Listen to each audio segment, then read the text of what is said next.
ایک ایسے مقرر مشہور و معروف عالم دین مستبر مستند معتبر اور مستحکم شخصیت کو آپ کے روبرو لا رہا ہوں، جن کے خطاب سے ایک دو نہیں، ہزار نہیں، پورا بہار نہیں بلکہ پورے ہندوستان مستفیض ہو رہے ہیں، جس سے میری مراد عظیم شخصیت حضرت العلامہ مولانا مفتی جاوید صاحب مظاہری ادام اللہ فیوزہم وآطال اللہ عمرہم ہے۔ میں حضرت سے بڑے ہی مؤدبانہ درخواست کروں گا کہ کرسی خطابت پر تشریف لائیں اور اپنے پرمغز بیان سے سامعین کے پسمردہ قلوب کو مستفیض فرمائے۔ حضرت العلامہ مولانا مفتی جاوید صاحب مظاہری، صدر جمعیت علماء نرپت گنج ارریہ۔ والصلاة والسلام على سید المرسلین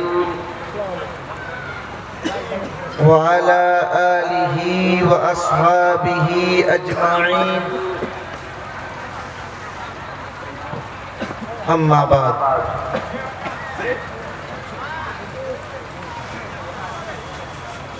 فقد قال رسول اللہ صلی اللہ علیہ وسلم: اعلنوا هذا النکاح واجعلوه في المساجد واضربوا عليه بالطفوف، او كما قال علیہ الصلاۃ والسلام۔ ایک آواز کھینچ رہی ہے، یہ آواز تھوڑا اس کو درست کیجیے۔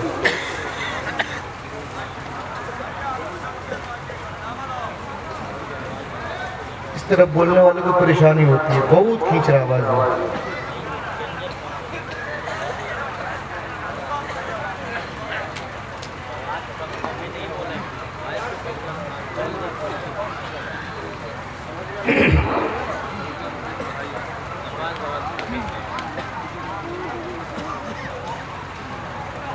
جناب صدر جلسہ اور اسٹیج پر تشریف فرما حضرات علماء کرام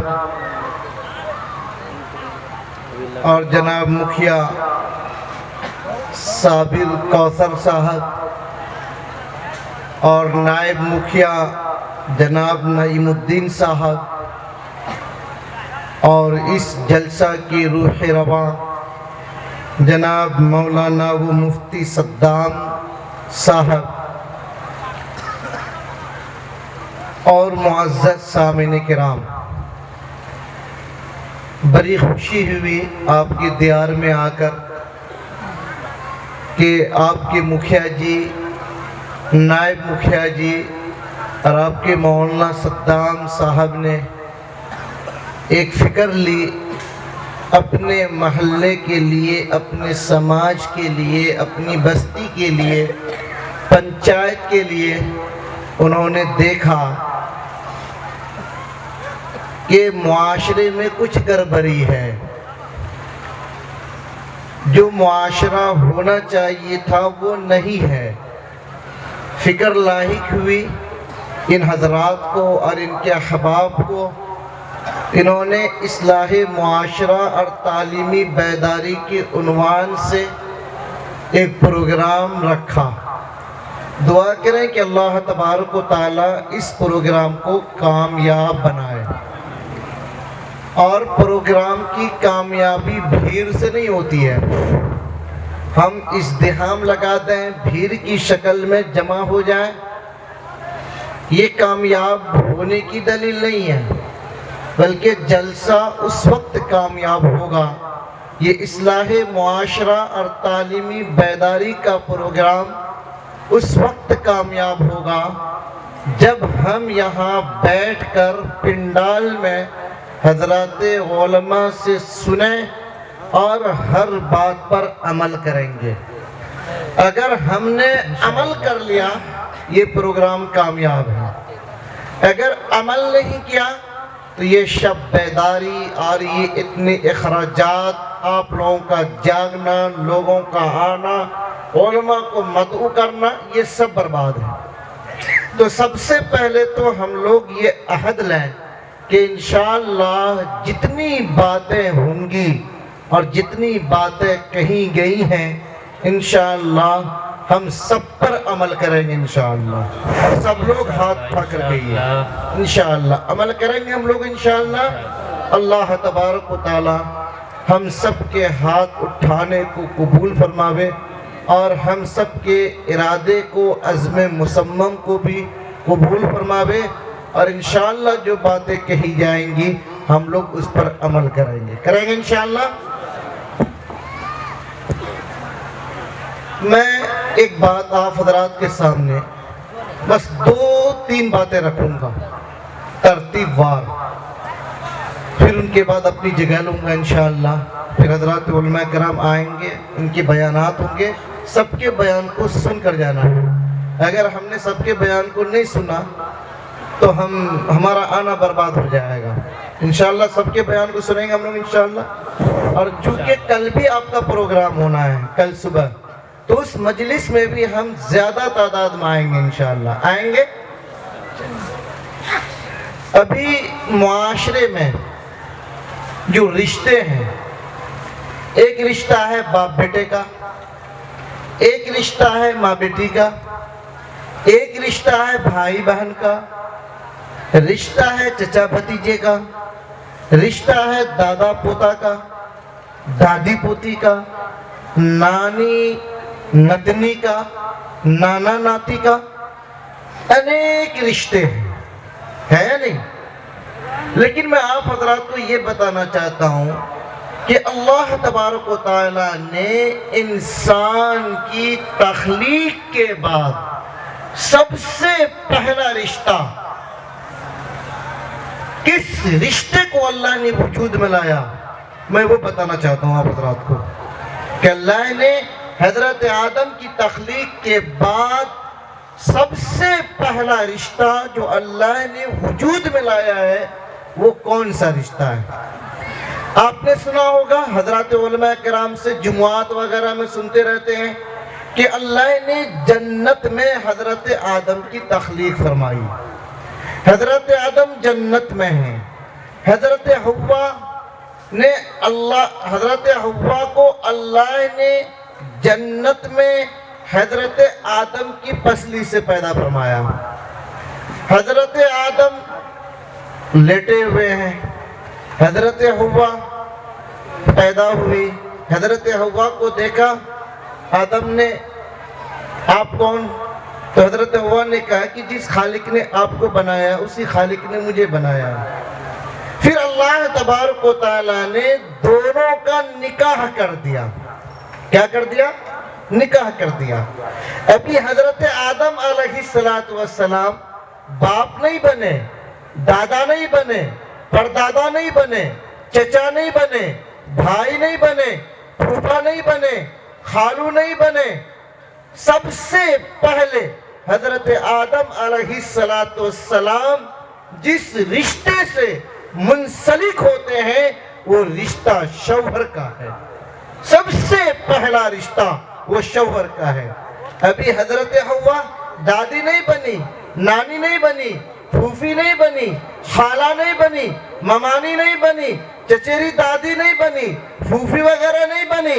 سب سے پہلے حضرت حوا کچھ بنتی ہے، رشتہ سے منسلک ہوتی ہے تو رشتہ بیوی کا ہے. وہ کون سا رشتہ ہے؟ بیوی کا رشتہ ہے. پتا چلا کہ تخلیق انسان کے بعد، تخلیق آدم کے بعد جو سب سے پہلا رشتہ وجود میں آیا، جو رشتہ تمام رشتوں کے آنے کا سبب بن رہا، وہ رشتہ زوجیت کا رشتہ ہے. وہ رشتہ میاں بیوی کا رشتہ ہے. وہ رشتہ میاں بیوی کا رشتہ ہے. اور وہ بھی اللہ تبارک و تعالیٰ نے اس مقدس رشتے کو اس دھرتی پر وجود میں نہیں لایا، بلکہ جنت اس کا انتخاب فرمایا.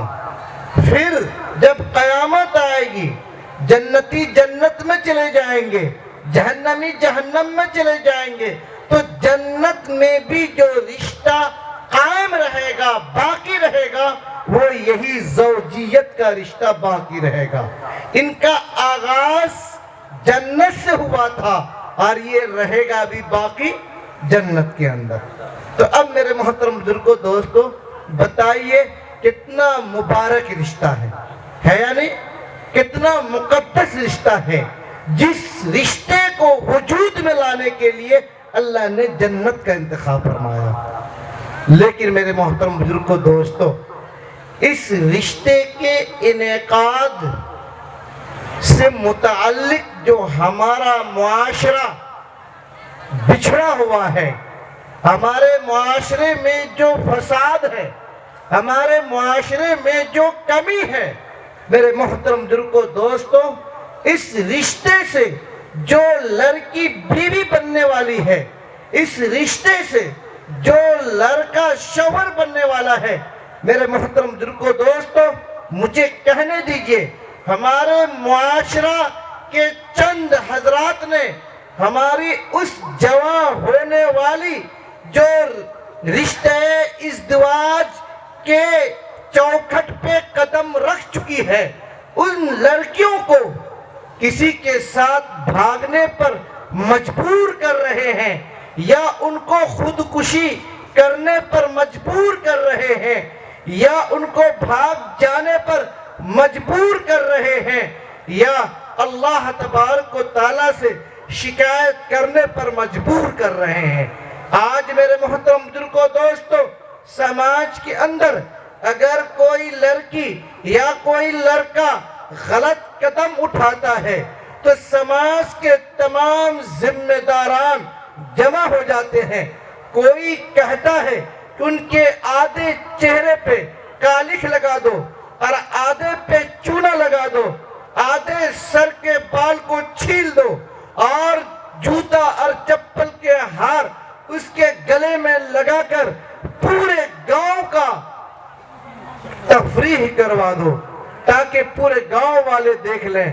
کوئی کہتا ہے کہ اس کو کسی پیڑ سے باندھ کر اتنی پٹائی کرو کہ دیکھنے والے کے اندر کبھی یہ جرأت کبھی پیدا نہ ہوگی کہ ہم پھر یہ حرکت انجام دیں گے۔ کوئی کہتا ہے کہ اس لڑکی کو اور اس کے باپ ماں کو سب کو اس گاؤں سے ہٹا دو، نکال دو، باہر بھیجنے پر مجبور کر دو، یہ اس گاؤں میں رہنے کے لائق نہیں ہے۔ لیکن میرے محترم بزرگوں، دوستو، ہم یہاں تک تو متفق ہیں، یہاں تک تو متحد ہیں، سب لوگ مل گئے۔ لیکن کبھی آپ نے سوچا کہ ایک لڑکی کے بگڑنے پہ جب ہم جمع ہو سکتے ہیں، وہ لڑکی بگڑنے پر مجبور کیوں ہوئی؟ وہ لڑکی یا وہ لڑکا یہاں تک یہ نوبت کیوں پہنچ گئی کہ سب لوگ جمع ہو گئے؟ اگر ہم سب جمع ہو کر یہ سوچتے، یہ